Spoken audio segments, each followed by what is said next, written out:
అందరికీ నమస్తే. మరి ఈరోజు మన వైజాగ్ నుంచి టువర్డ్స్ గోవిందపురం అయితే వెళ్తున్నాం. ఇక్కడ అందరూ కూడా శివపాల దీక్ష 41 రోజులు అయితే చేస్తున్నారు. మనం ఇప్పుడైతే అక్కడ ఉన్నవంటి ఏవైతే టెంపుల్స్ ఉన్నాయో ఆ మందిరాలని, అలాగే అక్కడ స్వామివారిని అక్కడి నుంచి మనకి ఒక నాకు తెలిసిన ఇన్ఫర్మేషన్ ప్రకారంగా నేనైతే మీకు కంప్లీట్ ఇన్ఫర్మేషన్ ఇవ్వడానికి అయితే నేను ప్రయత్నిస్తాను. మనం ఎక్కడ గోవిందపురం నుంచి ఆల్మోస్ట్ ఒక 5 to 10 km వెళ్తారంట. కుంటమిల్ విలేజ్ ఉంది. అక్కడ నుంచి ఒక 2 km వెళ్తే కనుక మనకి బీచ్ కూడా ఉంటుందంట. అంటే ఇక్కడికి వచ్చి ప్రతి భక్తులు కూడా డెఫినెట్గా ఆ చింతపల్లి అక్కడ నుంచి ఆ బీచ్ కూడా వెళ్తారంట. ఆ బీచ్ వెళ్ళి అక్కడ సముద్ర స్నానం ఎవరైతే చేస్తారో వాళ్ళందరికీ కూడా మంచి ఆరోగ్య ఐశ్వర్యాలు కలుగుతాయని చెప్పి నమ్మకం. సో అసలు అక్కడ ఎలా ఉండబోతుందని మేము కూడా కొంచెం అందరితో కూడా సంజయ్ గారు, ఈయన సోనాల్ గారు, ఈయన మన జనతా గారి శ్యామ్. ఇక్కడ నాకు వీడియో ఎవరైతే నాకు సెల్ఫీ క్యామెరా బ్లాగ్ చేయడానికి నాకు హెల్ప్ చేస్తారు.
సాయినగర్ కందివలస.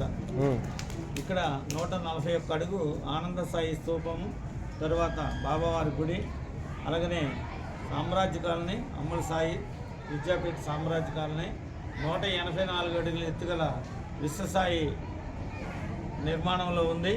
మరి ఇక్కడ విద్యాపీఠ షిరిడి సాయిబాబా సేవాశ్రమం, అమ్ముల సాయి విద్యాపీఠలో సాయి సేవకులందరికీ కూడా ఆధ్యాత్మిక శిక్షణ ఉంటుంది. అలాగే ఇప్పటికి సుమారు 9-10 సంవత్సరాల నుండి ఓం సాయి, శ్రీ సాయి, జయ జయ సాయి అనే అఖండ నామం సంకీర్తన జరుగుతుంది.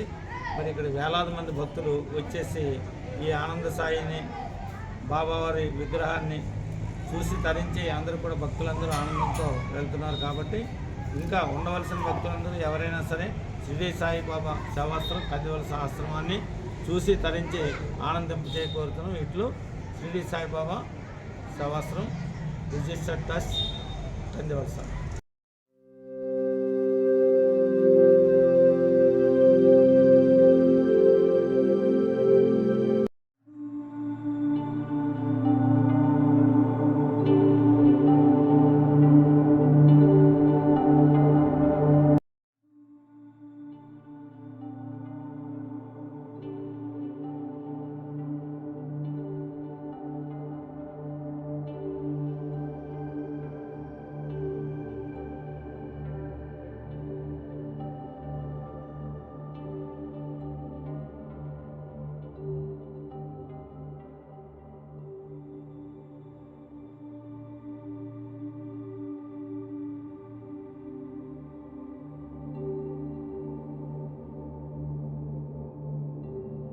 గోవిందపురం, ఆంధ్రప్రదేశ్ రాష్ట్రం, విజయనగరం జిల్లా, పూసపాటరేగ మండలంలోని గ్రామం. ఇది మండల కేంద్రమైన పూసపాటరేగ నుండి 10 కిలోమీటర్లు దూరంలోనూ, సమీప పట్టణమైన విజయనగరం నుండి 30 కిలోమీటర్లు దూరంలోనూ ఉంది. ఆ అమ్మగారే నిర్మాణం చేయించరువన్నీ కూడా. అమ్మగారి పేరు కనకదుర్గమ్మ. అమ్మగారిది రాజమండ్రి. అమ్మగారు మొట్టమొదటి ఇక్కడికి వచ్చేసరికి ఇదంతా ఒక నిర్మానుష్యంగా ఉండే ప్రదేశం ఏముండేది కాదు. ఆ టైంలో వచ్చి ఇక్కడ ఏదైనా ఒక ఆలయాన్ని నిర్మాణం చేద్దామని అమ్మగారికి ఒక సంకల్పం కలిగితే ముందుగా పక్కనే 12 దేవాలయాల నిర్మాణం చేయించారు. ఆ పక్కనే సంతోషమాత ఆలయము, శివాలయము, వెంకటేశ్వర స్వామి, రామాలయము, అయ్యప్ప స్వామి, ఆంజనేయ స్వామి అన్నీ. అవన్నీ నిర్మాణం చేయించి కొన్నాళ్ళు పోయాక ఈ విధంగా కడదామని అమ్మగారికి ఒక సంకల్పం కలిగితే దీని నిర్మాణం చేయించారు. దీని నిర్మాణానికి ఒక 3 సంవత్సరాలు పట్టింది. ఓపెన్ 28వ సంవత్సరం అండి. ఇప్పుడు 1995లో ఓపెనింగ్ అయింది గీతా మందిరం. అయితే అమ్మగారి పేరును ఒక ఆలయాల నిర్మాణం చేయడమే కాకుండా ఈ చుట్టుపక్కల ఉండే పేద ప్రజలందరినీ ఉద్దేశించి ఒక చారిటబుల్ ట్రస్ట్ కూడా ఏర్పాటు చేశారు. ఇక్కడ శ్రీమతి పోతునిండి కనకదుర్గమ్మ చారిటబుల్ ట్రస్ట్ అని చెప్పి ఆ ట్రస్ట్ ద్వారా అనేక సేవా కార్యక్రమాలు కూడా ఎక్కువగా జరుగుతున్నాయి. పేద విద్యార్థులందరినీ కూడా సేకరించి వాళ్ళకు చదువులు అవి నేర్పిస్తారు, బస్ పాసం ఫీజులు అవి కట్టి. అలాగే గవర్నమెంట్ పెన్షన్ రాని ముసలి వాళ్ళందరినీ కూడా ఇలాగే 5 మండలాల్లో ఉన్నటువంటి ముసలి వాళ్ళందరినీ దత్తత తీసుకొని ప్రతి నెల 2వ తారీఖుని పెన్షన్లు ఇస్తారు. ఇక్కడ ఇలాగే 5 మండలాల్లో ఉన్నటువంటి ముసలి వాళ్ళకి.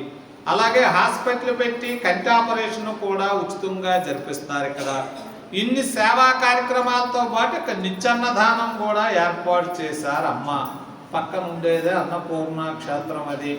దానిలో ప్రతిరోజు కూడా మధ్యాహ్నం 12 గంటల నుంచి 3 వరకు భోజనం.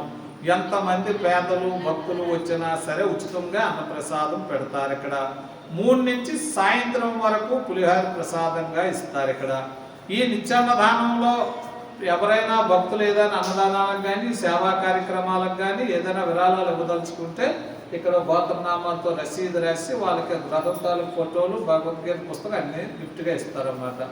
ఎలాగైతే ఇంకా చాలా ఉన్నాయి. లక్ష్మీదేవి గుడి, అష్టాదశ శక్తి పీఠాలు, 12 జ్యోతిర్లింగాలు చాలా ఉన్నాయి. అవన్నీ చూసుకొని కూడా భక్తులంతా కూడా భోజనం చేసి వెళ్ళొచ్చు.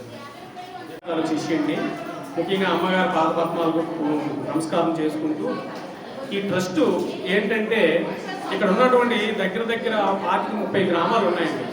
ఈ గ్రామాల్లో మొట్టమొదటి ఏంటంటే ఇక్కడ ఆహారం కూడా దొరికేది కాదు, అలాంటి నీరు కూడా ఉండేది కాదు.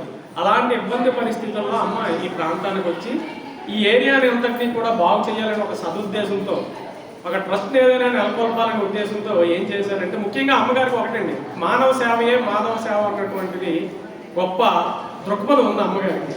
ఆ దృక్పథంతో ఈ ట్రస్ట్ని ఇక్కడ ఏర్పాటు చేసి ఇక్కడ ఉన్నటువంటి పేద ప్రజలందరినీ కూడా సేకరించి మొట్టమొదటి అయితే ఇక్కడ ఏ ఆలయాలు ఉండేవి కాదు, అసలు పూజ అంటే ఏమిటో తెలియనటువంటి విషయం అన్నమాట. అలాంటి సమయంలో అంటే 1994 ముందే ఇక్కడికి వచ్చారు అమ్మగారు.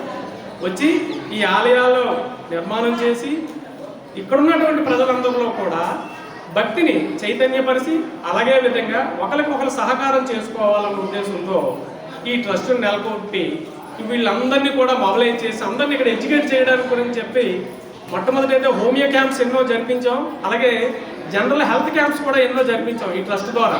ఇక్కడ చాలా రకమైనటువంటి డిసీజులు ఉండేవి, అవన్నీ రిమూవ్ చేయాలనే ఉద్దేశంతో అమ్మగారు ఈ హెల్త్ క్యాంప్స్ అన్ని కండక్ట్ చేయించడం కూడా జరిగింది. ఆ తర్వాత ఇక్కడ ప్రజెంట్ పోతిరెడ్డి సంజీవరావు గారు అనే అతను ప్రస్తుతానికి చైర్మన్ గారండి మా ట్రస్ట్కి. అలాగే 11 మంది ట్రస్ట్ బోర్డు మెంబర్స్ ఉన్నారు. ఇక్కడే కాకుండా రాజమండ్రిలో కూడా అనేక రకాలైనటువంటి సేవా కార్యక్రమాలు కూడా మా ట్రస్ట్ ద్వారా జరుగుతున్నాయి.